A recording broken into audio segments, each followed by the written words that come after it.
Topic का नाम है वंडर वॉल इक्वेशन। ठीक है, वंडर वॉल इक्वेशन। ठीक है, आज हम वंडर वॉल इक्वेशन स्टार्ट करेंगे। तो वंडर वॉल इक्वेशन सबसे पहले आपको याद होना चाहिए, ये हमें जो है तो नोट में आप लिख लें कि it is for real gases. ये जो है तो रियल गैसेस के लिए पेश हुई। दूसरा हमारे पास जो वंडरवॉल इक्वेशन है वो है P plus A N square by we square. और हमारे पास दूसरा हमारे लिए ऊपर आ रहा है the repeater to fresh to ले आओ बोले वल्ला भी तरह को यार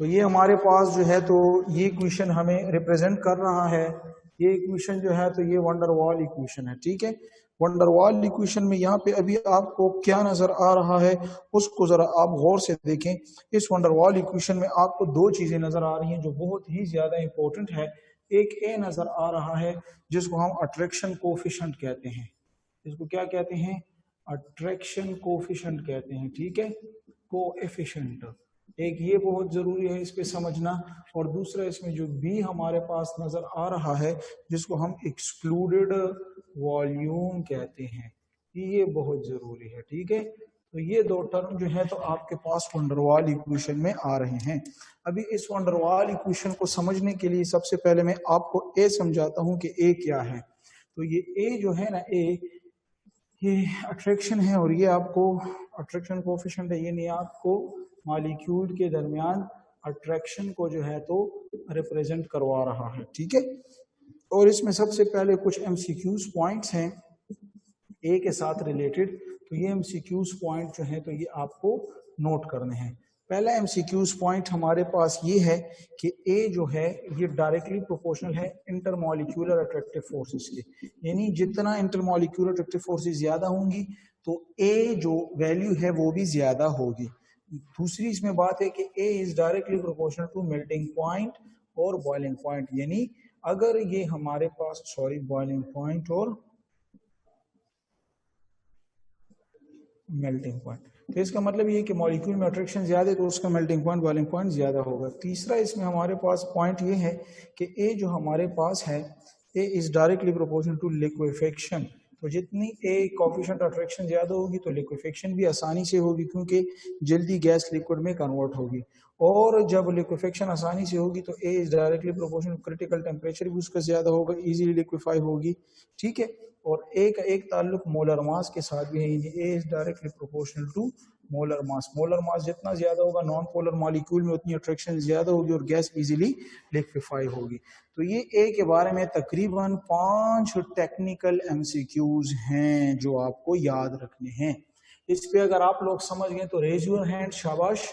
वंडरवॉल इक्वेशन है, अगर आप समझ गए हैं तो raise your hands, very good. ठीक है ना, तो ये पॉइंट अपने साथ आप नोट कर लें कि ये ए के बारे में है। इसके बाद दूसरा जो इंपॉर्टेंट पॉइंट है तो unit of a, unit of a, यानी ए के यूनिट को आपने फाइंड करना है। यानी वंडरवॉल जो कांस्टेंट है, अट्रैक्शन कोएफिशिएंट या अट्रैक्शन कांस्टेंट है, उसकी वैल्यू को, तो उसकी वैल्यू को आपको पता है प्रेशर करेक्शन में भी मैंने वैल्यू बताई थी कि P is equal to A N square, ठीक है, divided by what, V square. ठीक है, ये भी आपने किया। आप अभी इंटरेस्टेड किस में हैं?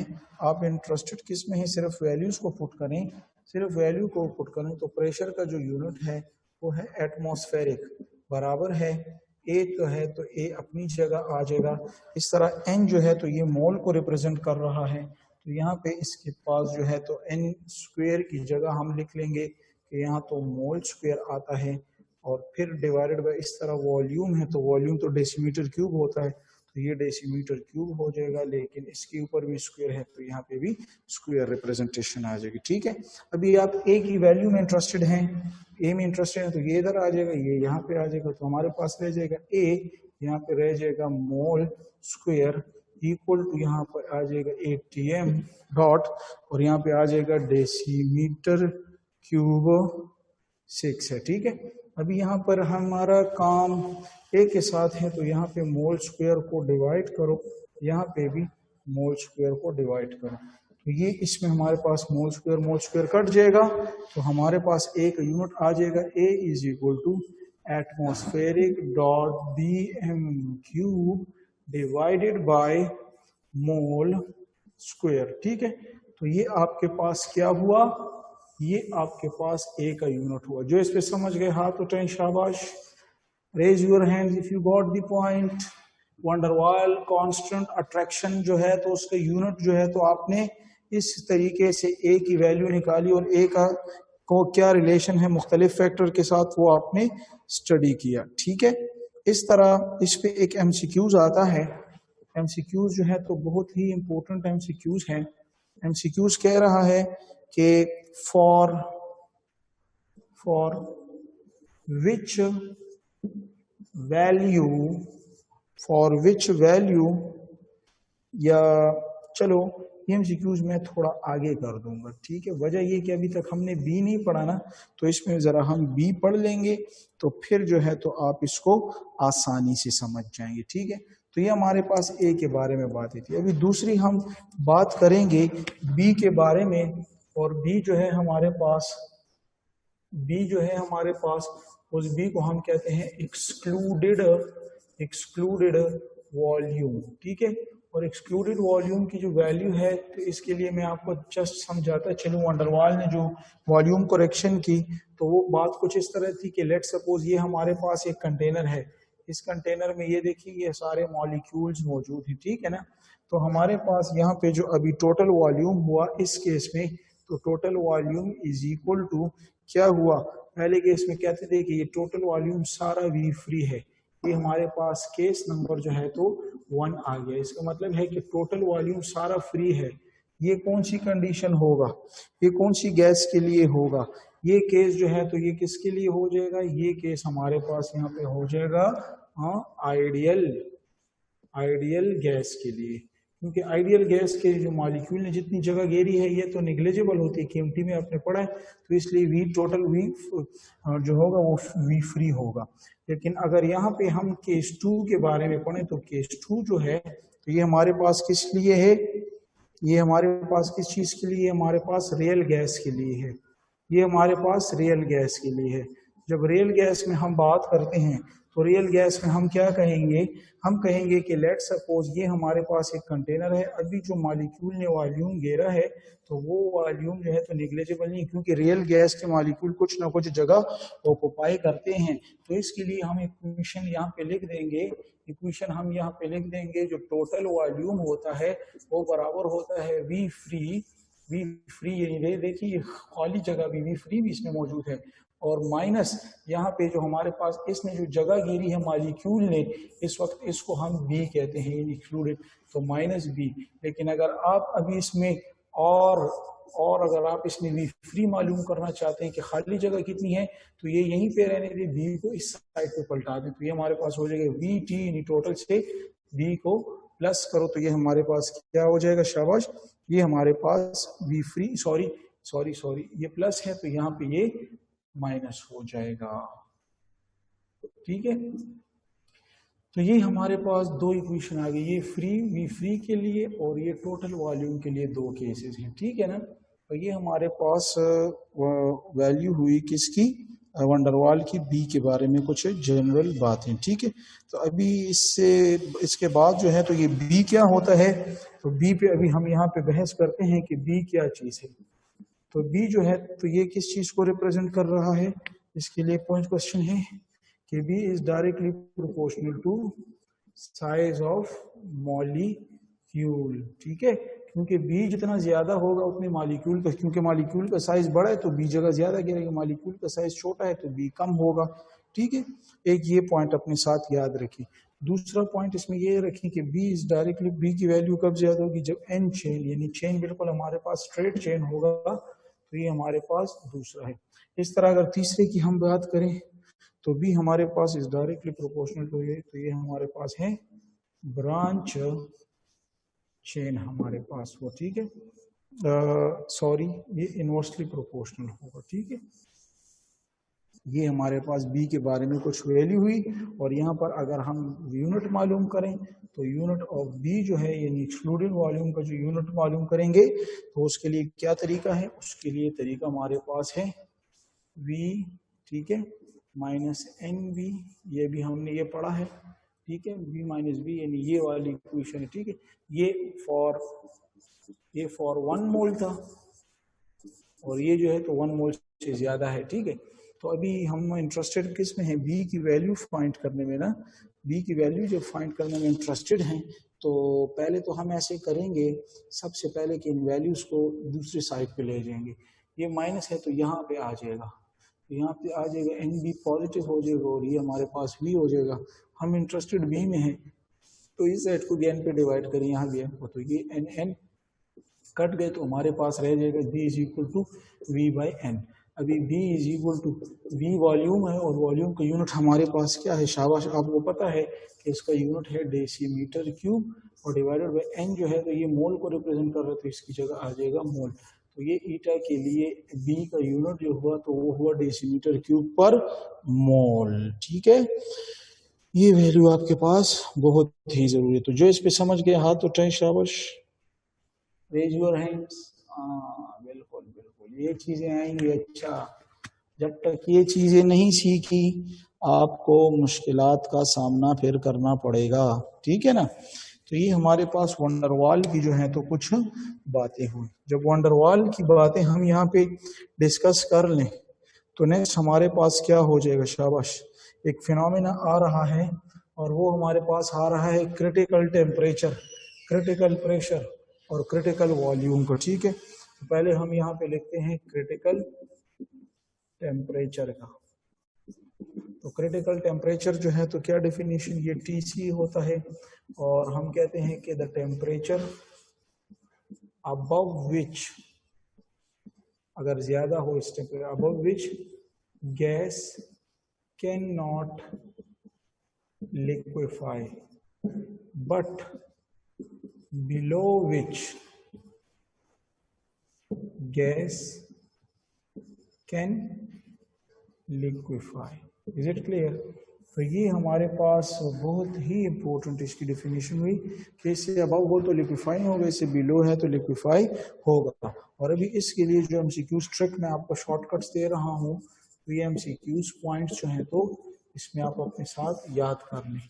MCQs पॉइंट पहला हमारे पास है कि क्रिटिकल टेम्परेचर जो है डायरेक्टली प्रोपोर्शनल होगा मोलर मास के, यानी जिसका मोलर मास ज्यादा होगा उतना क्रिटिकल टेम्परेचर ज्यादा होगा, और जितना क्रिटिकल टेम्परेचर ज्यादा होगा is directly proportional to liquefaction, तो उसमें अट्रैक्शन ज्यादा आ जाएगी, और अट्रैक्शन ज्यादा आती है तो गैस जल्दी से लिक्विफाई हो जाती है, ठीक है। इस तरह इसके अलावा हम इस तरह भी कह सकते हैं कि क्रिटिकल टेम्परेचर जो होता है, critical temperature in TC is directly proportional to intermolecular attractive force, क्योंकि intermolecular attractive forces ज्यादा होंगी तो critical temperature ज्यादा होगा और जल्दी लिक्विफाई हो जाएगा। इस तरह critical temperature directly proportional to A, क्योंकि A ज्यादा होगी, अट्रैक्शन A को जाहिर करते हैं तो लिक्विफेक्शन। इस तरह critical temperature is directly proportional N, क्योंकि N मोल भी ज्यादा होंगे तो पार्टिकल ज्यादा होते हैं और गैस इजीली लिक्विफाई हो जाती है, ठीक है। इस तरह यहाँ पे कुछ एक दो पॉइंट यहाँ पे भी लिखने की, क्रिटिकल टेम्परेचर जो है तो ये डायरेक्टली प्रोपोर्शनल है पोलैरिटी के, जितनी मॉलिक्यूल में पोलैरिटी ज्यादा होगी उतना उसका क्रिटिकल टेम्परेचर ज्यादा होता है। और ये तकरीबन पॉइंट्स ईटा के लिए आपको जरूरी हैं, आप इन्हीं को देख के आप प्रैक्टिस करें तो आपके क्वेश्चन जो है तो यहाँ से निकल आएंगे, ठीक है। ये आपके साथ क्रिटिकल टेम्परेचर के बारे में कुछ फिनोमेनास हुए। अभी इसमें नेक्स्ट जो हमारे पास बात है वो है क्रिटिकल प्रेशर की, वो है क्रिटिकल प्रेशर की। तो क्रिटिकल प्रेशर जो है तो वो हमारे पास क्या होगा, क्रिटिकल प्रेशर हमारे पास है कि PC is directly proportional to TC, ठीक है, यानी क्रिटिकल प्रेशर और टेम्परेचर आप इसमें डायरेक्टली प्रोपोर्शनल है। और इस तरह अगर मैं बात करूं क्रिटिकल वॉल्यूम की, ठीक है, तो क्रिटिकल वॉल्यूम में जो है तो हमें क्या, volume is directly proportional to B. Is it clear? तो ये हमारे पास जितना बी यानी मॉलिक्यूल का साइज बड़ा होगा तो उसका क्रिटिकल वॉल्यूम भी ज्यादा होगा। ठीक है, तो ये क्वेश्चन जो है तो बहुत ही ज़रूरी है। और इसके साथ रिलेटेड जो भी मैं 2 MCQs करूँ तो उसको ज़रा आप गौर से देखें, लेकिन आप 1 मिनट इंतज़ार करें, मैं थोड़ा पानी पीता हूँ, बहुत ज़्यादा गर्मी है यहाँ पेशावर में आज। Which has highest critical pressure यानी PC। ठीक है, तो हमारे पास क्या होगा, शाबाश। देखिए ऑप्शन है, इसमें ऑप्शन है F2, इसमें ऑप्शन है Br2, इसमें ऑप्शन है I2 और इसमें ऑप्शन है Cl2। तो अगर आप देखें तो साइज फ्लोरीन का छोटा है सबसे, ब्रोमीन का थोड़ा बड़ा है, क्लोरीन का साइज और बड़ा है और आयोडीन का साइज सबसे बड़ा है। तो आपको जैसे कि पता है कि इसका मोलर मास जो है तो ज्यादा है, और अभी आपने पढ़ा मोलर मास ज्यादा होता है तो इसका क्रिटिकल टेम्परेचर भी ज्यादा होगा। इससे पहले ये देखिए अभी हमने पढ़ा है, ये देखिए मोलर मास ज्यादा किसी का होता है तो क्रिटिकल टेम्परेचर ज्यादा होता है, और जब क्रिटिकल टेम्परेचर ज्यादा होता है तो फिर डेफिनेटली ये देखिए क्रिटिकल टेम्परेचर और प्रेशर डायरेक्टली प्रोपोर्शनल है, तो इसका मतलब है कि क्रिटिकल प्रेशर भी ज्यादा होगा। तो मैक्सिमम हमारे पास आयोडीन है। तो जो इस पे समझ चुका है हाथ उठाएं, शाबाश। भी मैंने रिलेशन बताए हैं आपको, इन्हीं रिलेशन पे जो है तो आपको फैसला करना पड़ेगा। ठीक है, तो ये इनका शॉर्टकट है। इसी तरह इंशाल्लाह प्रैक्टिस करें, आप समझेंगे। एक और क्वेश्चन मैं यहाँ पे अभी देने वाला हूँ, एक और MCQs का क्वेश्चन यहाँ पे डिस्कस कर लेंगे। और वो MCQs का क्वेश्चन है कि which of the following has maximum critical temperature, which has, अभी प्रेशर नहीं है टेम्परेचर है, which has maximum critical temperature. ठीक है, तो ए हमारे पास शाबाश क्या हुआ CO2, बी मेरे पास क्या हुआ O2, सी हमारे पास क्या हुआ N2 और डी हमारे पास क्या हुआ CH4। तो आपको पता है कि critical temperature directly proportional to molar mass के, ये इसका शॉर्टकट है, अभी हमने डिस्कस किया है। तो मोलर मास निकालो, कार्बन डाइऑक्साइड का 44 है, ऑक्सीजन का 32 है, नाइट्रोजन का 28 है और CH4 का 16 है, तो कार्बन डाइऑक्साइड ज्यादा निकल रहा है, तो क्रिटिकल टेम्परेचर सबसे ज्यादा कार्बन डाइऑक्साइड का होगा। ठीक है, तो ये हमारे पास क्रिटिकल टेम्परेचर और क्रिटिकल प्रेशर के बारे में थोड़ी जो है तो बातें जो है तो वो हमने यहाँ पे डिस्कस की। क्लियर है? नेक्स्ट इसमें हमारे पास जो टॉपिक है वो है जॉल थॉमसन इफेक्ट। हमारे पास क्या है, Joule Thomson effect. Joule Thomson effect जो है तो ये हमें क्या कह रहा है, ये बेसिकली हमें लिक्विफिकेशन ऑफ गैसेस के बारे में आइडिया देता है। नोट इसमें हमें क्या बताता है, tell us about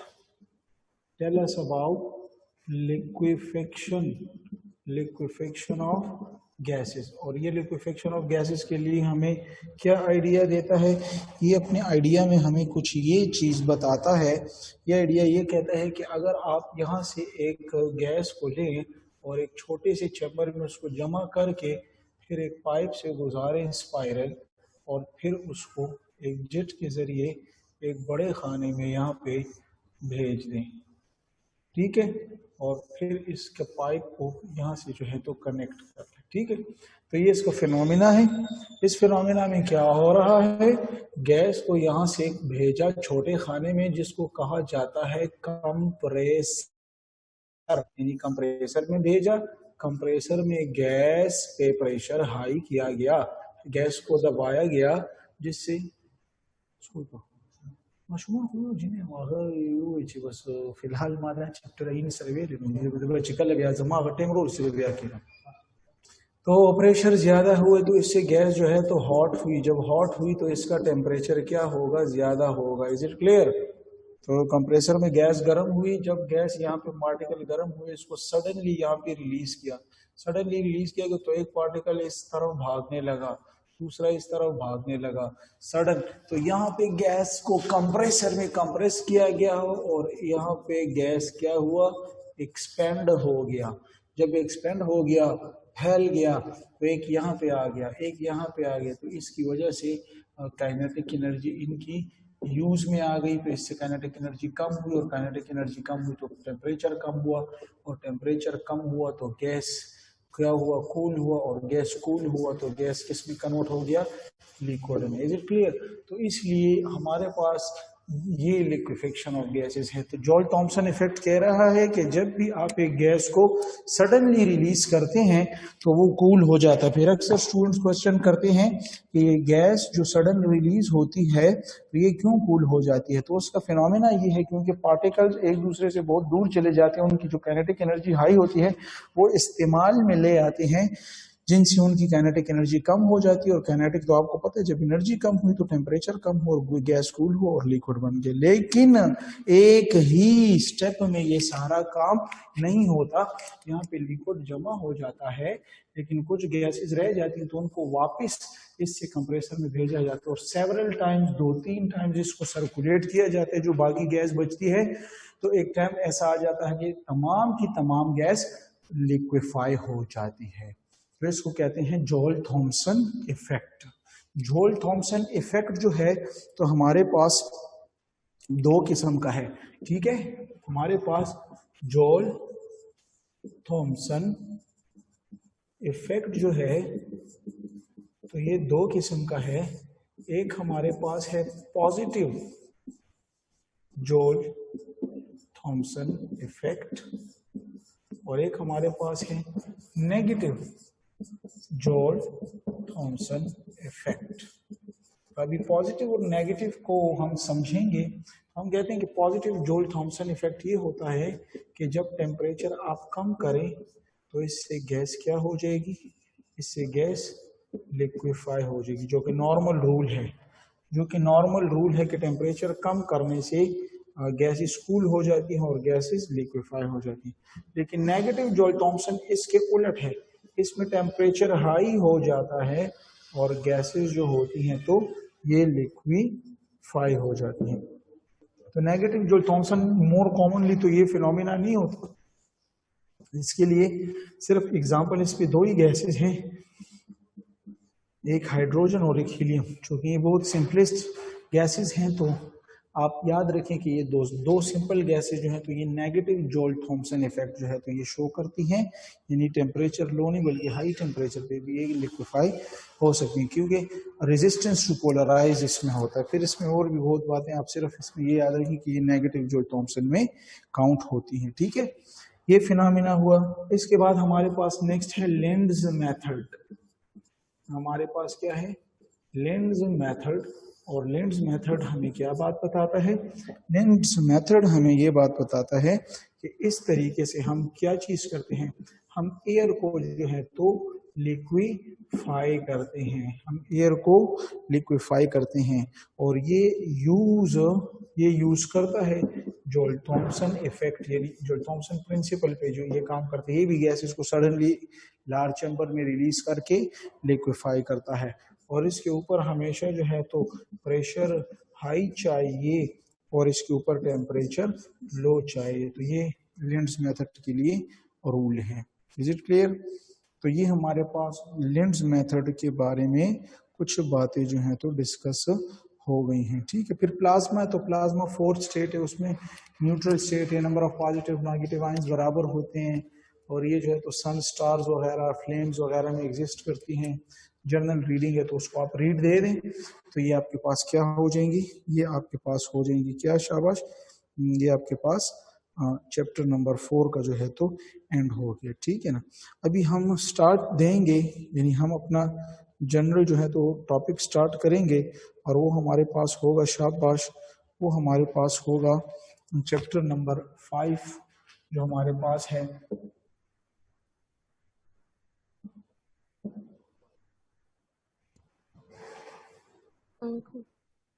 hello hello sir, अस्सलाम वालेकुम। वालेकुम सलाम। सर ये क्रिटिकल प्रेशर या टेम्परेचर का साइज के साथ कोई रिलेशन है? हाँ ना, क्रिटिकल टेम्परेचर तो मैंने अभी आपको कहा है ना कि मॉलिक्यूलर मास मैंने बताया है ना, ये मॉलिक्यूलर मास का मतलब साइज ही है।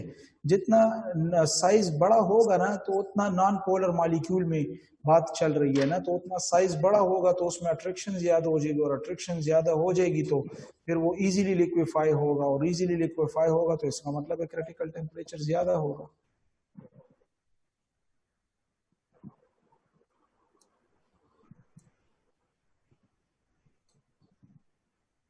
बस। Yes sir.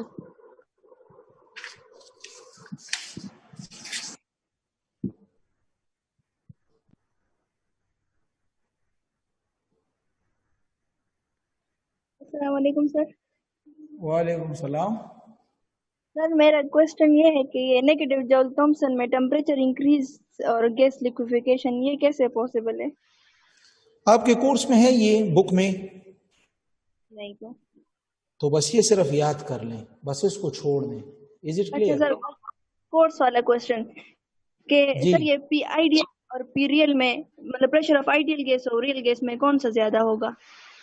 वाला ये देखो, मुझे खुद बताओ कि रियल गैस के कुछ हैसियत है या नहीं? है, क्यों नहीं है? जब है तो फिर आइडियल गैस की भी कुछ हैसियत है, लेकिन ख्याली तौर पे है, ठीक है। जी। और आइडियल गैस में फोर्स ऑफ अट्रैक्शन निग्लेजिबल है, जी सर। और रियल गैसेस में अट्रैक्शन तो है। जी। और जब अट्रैक्शन निग्लेजिबल होगी तो ख्याल में सोच लें उसका फिर प्रेशर हाई होगा आइडियल गैसेस का वॉल्स पर। और उसका कम तो हाँ, डेफिनेटली। एक वो इक्वेशन से पता लग गया। तो फिर सर ये वॉल्यूम की बात हम करते हैं ना, वॉल्यूम फ्री, तो ये फिर ज्यादा होगा आइडियल के लिए? तो हाँ ना, अभी देखो ना, मैंने आपको दो केसेस अभी यहाँ पे करवाए थे, नहीं कि मैंने लिखा है कि V T is equal to V free. इसका मतलब है कि टोटल के टोटल का वॉल्यूम खाली है, क्योंकि उसकी अपनी हैसियत है ही नहीं, ठीक है ना। जी। लेकिन रियल में फिर ऐसे नहीं है, रियल में उसकी कुछ हैसियत है, तो वो भी टोटल वॉल्यूम में भी फ्री भी है और प्लस बी भी है, यानी उस बी की भी अपनी हैसियत है।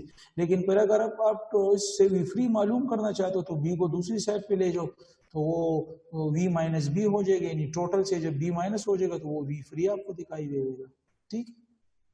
सर क्या मतलब, यानी आइडियल की वॉल्यूम ज्यादा होगी ना, वो जो हम लेते हैं इक्वेशन में वी फ्री, और रियल की कम होगी, तो ये मतलब है?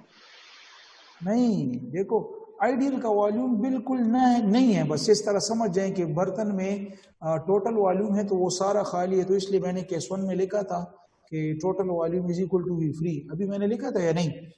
जी जी लिखा था। लेकिन रियल के लिए मैंने उसी तरह लिखा कि V T is equal to V free, लेकिन प्लस बी भी लिखा, क्योंकि इसमें अभी वो जो मॉलिक्यूल ने जगह घेरी है उसको बी एक्सक्लूडेड वॉल्यूम भी कहते हैं, उससे जाहिर करते हैं। तो मतलब ज्यादा हुआ रियल गैस का वॉल्यूम, यही बात है ना? नहीं, किसका वॉल्यूम आप कह रहे हैं? टोटल वॉल्यूम कह रहे हैं या गैस के मॉलिक्यूल का कह रहे हो? सर जो हम इक्वेशन में अब लेते हैं ना, जिस तरह आप पीवी रियल गैस के लिए हम प्रेशर के साथ a N square by we square बढ़ा देते हैं और v minus N B volume को कम कर देते हैं, तो ये जो फैक्टर है ये किसके वॉल्यूम को रिप्रेजेंट करता है, वी माइनस एन बी? अच्छा, V माइनस एन बी, ये तो रिप्रेजेंट करता है ना, ये रियल गैसेस के लिए ना, क्योंकि V minus N B volume correction है, और वॉल्यूम करेक्शन आपने वंडरवाल इक्वेशन में की, और मैंने पहले ही लिखा है कि van der Waals equation is for the real gases. अच्छा, और सर लास्ट ये जी। सर क्रिटिकल स्टेट तो गैस लिक्विड होती है, यानी सब्सटेंस लिक्विड स्टेट में एग्जिस्ट करता है या वो गैसियस स्टेट में होता है? किसी पे भी नहीं होता वो, इसमें क्रिटिकल स्टेट, ये कल तो आपने पेपर में आप तो आई थी ना, कल डिस्कस किया था ना मैंने। हाँ लेकिन मुझे गेट नहीं किया था सर मैंने। देखो, याद रखो कि क्रिटिकल टेम्परेचर पे एक गैस जो होती है वो लिक्विफाई नहीं होती उस वक्त, अगर उससे आप बिलो जाओगे तो लिक्विफाई होगी, उस वक्त उसकी जो स्टेट होती है तो उसको क्रिटिकल स्टेट कहते हैं, जिसमें ना वो गैसेस होगी कंप्लीटली, ना कंप्लीटली लिक्विड होती है। जी sir, thank you sir. Okay, welcome.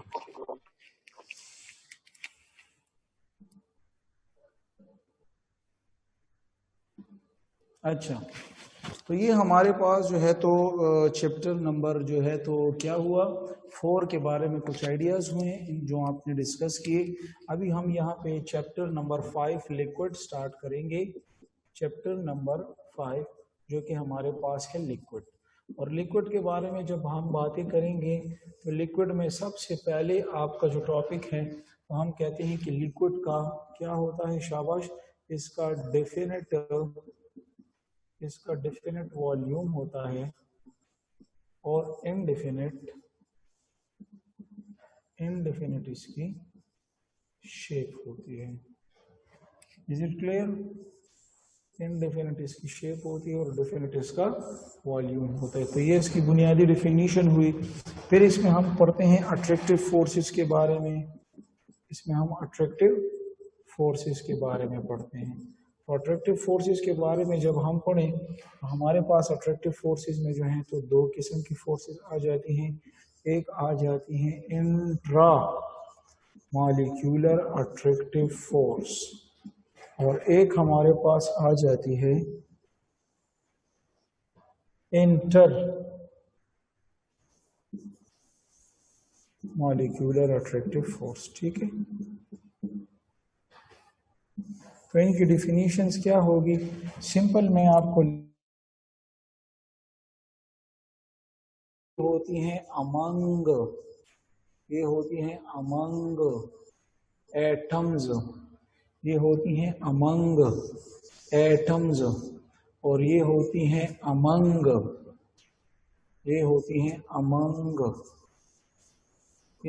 Among molecules. ये इनमें बुनियादी फर्क है कि एक एटम्स में होता है और एक मॉलिक्यूल्स में होता है। ठीक है, ये अट्रैक्टिव फोर्सेस हुई। फिर हमारे बुक में जो डिटेल में है तो वो इंटर मॉलिक्यूलर अट्रैक्टिव फोर्सेस को एक्सप्लेन किया गया है और यहाँ पे पढ़ते हैं इंटर मॉलिक्यूलर अट्रैक्टिव फोर्स जो कि हमारे पास नंबर फर्स्ट है डाइपोल फोर्स। ठीक है, दूसरा हमारे पास है हाइड्रोजन बॉन्डिंग और तीसरा हमारे पास है लंदन डिस्पर्जन फोर्स। अगर इनको हम जनरल पढ़ेंगे तो हम यह पढ़ लेंगे एमसीक्यूज पॉइंट ऑफ व्यू से ये दोनों फोर्सेस पोलर मॉलिक्यूल में एग्जिस्ट करती हैं। तो हम लिख लेंगे कि exist in a polar molecule.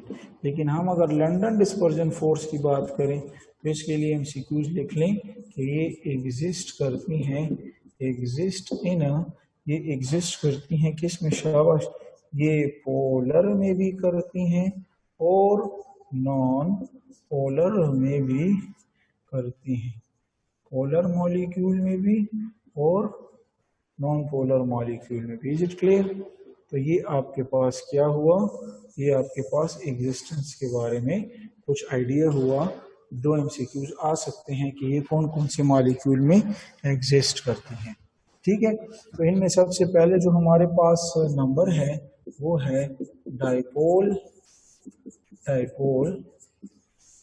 Forces के बारे में। ठीक है, तो डाइपोल फोर्सेस जो हैं तो वो हमें कैसे पता चलेंगी कि डाइपोल फोर्सेस कहाँ पे एग्जिस्ट करती हैं और कहाँ पे एग्जिस्ट नहीं करती। ठीक है, तो डाइपोल फोर्स को जानने के लिए हम यहाँ पे कुछ डिटेल में बातें करेंगे और वो बात ये है कि लेट से अगर मैं यहाँ पे एक एग्जांपल बनाऊं और मैं कहूँ कि HCl है, यहाँ पे एक HCl मॉलिक्यूल है। ठीक है, दोनों जो है तो एक साइड पर पार्शियल नेगेटिव एक साइड पर पार्शियल पॉजिटिव। यहाँ आप अगर देखें तो ये पार्शियल पॉजिटिव पार्शियल नेगेटिव, तो इनके दरमियान एक का पॉजिटिव दूसरे का पार्शियल नेगेटिव आयंस यानी ऑपोजिट चार्ज में जो अट्रैक्शन होती है तो इसको डाइपोल फोर्सेस कहते हैं। ठीक है, हम क्या कह सकते हैं कि present between partial positive end of one dipole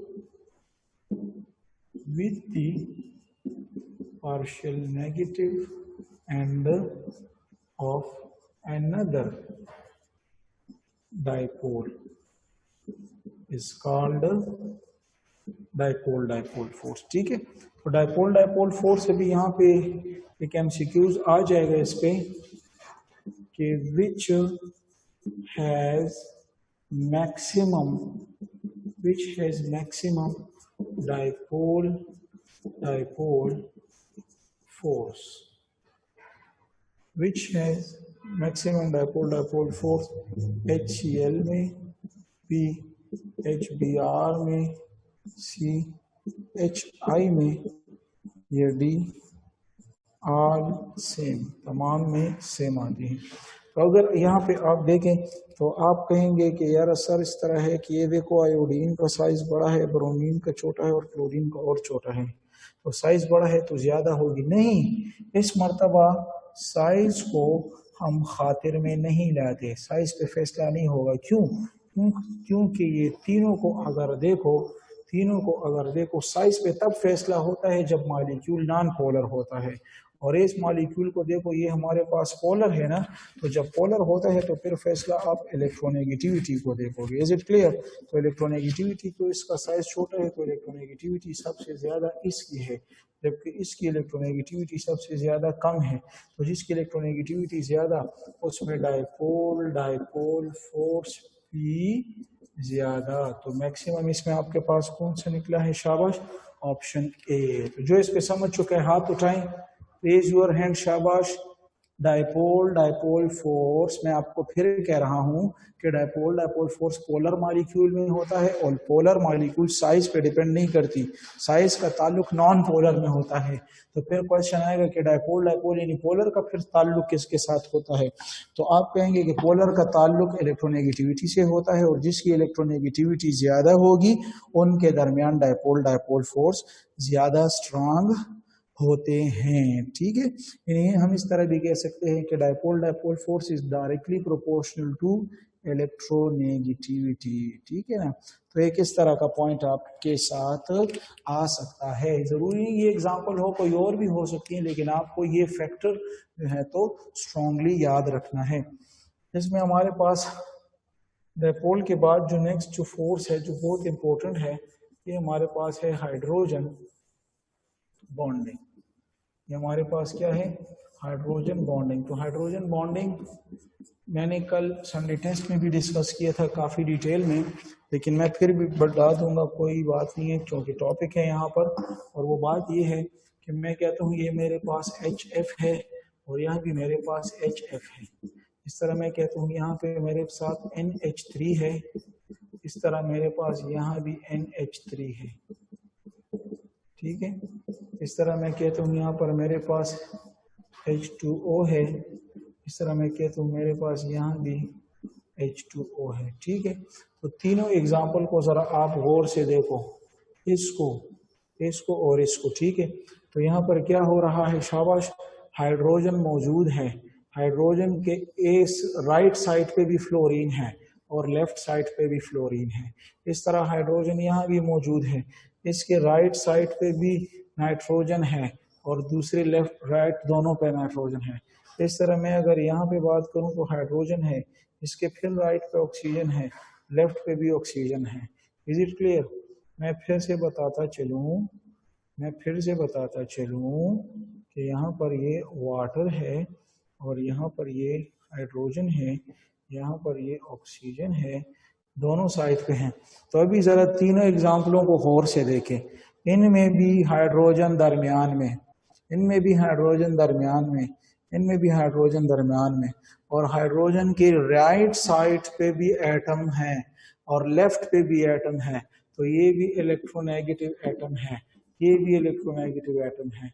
तो हम कहते हैं कि हाइड्रोजन यहाँ पर किस चीज का काम कर रहा है? ये ब्रिज का काम कर रहा है, एक पुल का काम कर रहा है। किन के दरमियान? इन दो इलेक्ट्रोनेगेटिव एटम के दरमियान। इस एक के साथ ये किस चीज से के जरिए अटैच होता है? ये कोवेलेंट बॉन्ड के जरिए अटैच होता है। लेकिन इस दूसरे साइड पे ये किस चीज के जरिए अटैच होता है? ये हाइड्रोजन बॉन्ड के जरिए अटैच होते हैं। Is it clear? तो हम कहते हैं कि हाइड्रोजन बॉन्ड असल में वो बॉन्डिंग होती है जिनमें हाइड्रोजन के राइट और लेफ्ट पे दो इलेक्ट्रोनेगेटिव एटम हो या हाइड्रोजन कनेक्शन का काम करे दो इलेक्ट्रोनेगेटिव एटम में। तो इसकी डिफिनीशन सिंपल हम लिख लेंगे कि when the two electronegative atom, ठीक है, क्या कहेंगे कि when the two electronegative atoms connected, connection में हो विद ईच अदर, एक दूसरे के साथ, विद ईच अदर थ्रू, किसके जरिए? Through hydrogen atom. Hydrogen atom is called hydrogen bonding. Is it clear? तो हाइड्रोजन बॉन्डिंग में दो इलेक्ट्रोनेगेटिव एटम हाइड्रोजन के जरिए अटैच होते हैं। यहाँ पे अगर ये देखो तो फिर यहाँ पे ये कौन हुआ? ये हमारे साथ कोवेलेंट बॉन्ड हुआ और यहाँ पे ये अट्रैक्शन जो आ जाती है तो ये हमारे साथ हाइड्रोजन बॉन्डिंग हुई। यहाँ पे अगर ये देखें तो ये मेरे पास फिर कोवेलेंट बॉन्ड हुआ और यहाँ पर अगर हम देखें तो यहाँ पे हमारे पास हाइड्रोजन बॉन्डिंग हुई। Is it clear? तो ये हाइड्रोजन बॉन्डिंग की बुनियादी डेफिनेशन है और हम कहते हैं कि हाइड्रोजन बॉन्डिंग जो है तो मैक्सिमम किस में होती है? तो यहाँ पे दो एमसीक्यूज आ जाते हैं। एमसीक्यूज नंबर 1 आ जाता है अगर इलेक्ट्रोनेगेटिविटी बेस पे देखें, इलेक्ट्रोनेगेटिविटी बेस पे फैसला करें तो हाइड्रोजन बॉन्डिंग जो है, हाइड्रोजन बॉन्डिंग का जो ऑर्डर होता है, हाइड्रोजन बॉन्डिंग का जो ऑर्डर है तो फिर किसका होगा? शाबाश, फिर हम कहेंगे कि HF की सबसे ज्यादा हाइड्रोजन बॉन्डिंग है, फिर हमारे पास H2O है और फिर हमारे पास NH3 है। ये अगर हम इलेक्ट्रोनेगेटिविटी के बेस पे देखें। लेकिन अगर मैं यहाँ पर MCQs नंबर 2 कर दूं और वो बेस पे है, वो है नंबर ऑफ हाइड्रोजन बॉन्डिंग के बेस पे अगर देखें कि नंबर की बुनियाद पे, तो फिर पानी में 4 होते हैं तो हाइड्रोजन बॉन्डिंग सबसे ज्यादा पानी में है, फिर उसके बाद HF में है और फिर उसके बाद अमोनिया में है। Is it clear? तो ये दो टाइप के एमसीक्यूज आपको आ सकते हैं। इलेक्ट्रोनेगेटिविटी बेस पे जीत फिर HF की होगी, हाईएस्ट इलेक्ट्रोनेगेटिव हाइड्रोजन बॉन्डिंग उसमें होगी। लेकिन नाम नंबर की बुनियाद पे तो वाटर में 4 होते हैं, उन दोनों में 2 हाइड्रोजन बॉन्ड होते, तो पानी की हाइड्रोजन बॉन्डिंग सबसे ज्यादा। जो इसके समझ चुके हाथ उठाएं, रेज योर हैंड, शाबाश। ठीक है, ठीक है, शाबाश। तो ये हाइड्रोजन बॉन्डिंग हुए, फिर इसमें कुछ जनरल वो और बातें तो इंशाल्लाह फिर हम कल डिस्कशन करेंगे इसके ऊपर। बाकी इसमें आगे लंडन डिस्पर्जन फोर्स से ऑपरेशन है, बॉइलिंग पॉइंट है और मतलब काफ़ी और चीज़ें हैं जो हम कल डिस्कस करेंगे। ठीक है, थैंक यू वेरी मच। माँ आईपैड हो जाए प्लीज़। सर अगर इसमें ये इलेक्ट्रोनेगेटिविटी और ये बॉन्डिंग नहीं दिए गए हो कि नंबर ऑफ बॉन्ड्स पर ये, तो फिर हम क्या करेंगे? क्या सर अगर आपने कहा कि इलेक्ट्रोनेगेटिविटी बेस पर अगर हम देखते हैं तो फिर HF की ज्यादा जो है वो स्ट्रॉन्ग हाइड्रोजन बॉन्डिंग है, और अगर नंबर ऑफ हाइड्रोजन बॉन्डिंग पर देखते तो फिर H2O की। तो अगर हमें ये नहीं दिया गया हो कि इलेक्ट्रोनेगेटिविटी बेस या number of hydrogen bonding. Very good iPad आवल। तो आप जरा इतना करें कि अपना नाम, प्यारा सा नाम आपका जो भी है, या भाई का नाम या वालिद का नाम लिख दें। आईपैड बहुत बुरा लगता है। और दूसरी बात यह है कि हम आईपैड कहते हैं, हमें भी बुरा लगता है। तो दूसरा जवाब इसका ये कि आपके बुक में जो गिवन है तो वो दिया है H2O, HF और अमोनिया, यानी नंबर ऑफ हाइड्रोजन बॉन्ड की बुनियाद पे दिया है। तो इसलिए आप अपने बुक वाला ओबे करें, यानी एमसीक्यूज नंबर 2। लेकिन अगर दिया हो तो फिर आप पहले को भी ओबे कर सकते हैं, अगर नहीं दिया तो फिर आप ये दूसरे को ओबे करें। ठीक है, जो आपके बुक में है। Okay sir, thank you.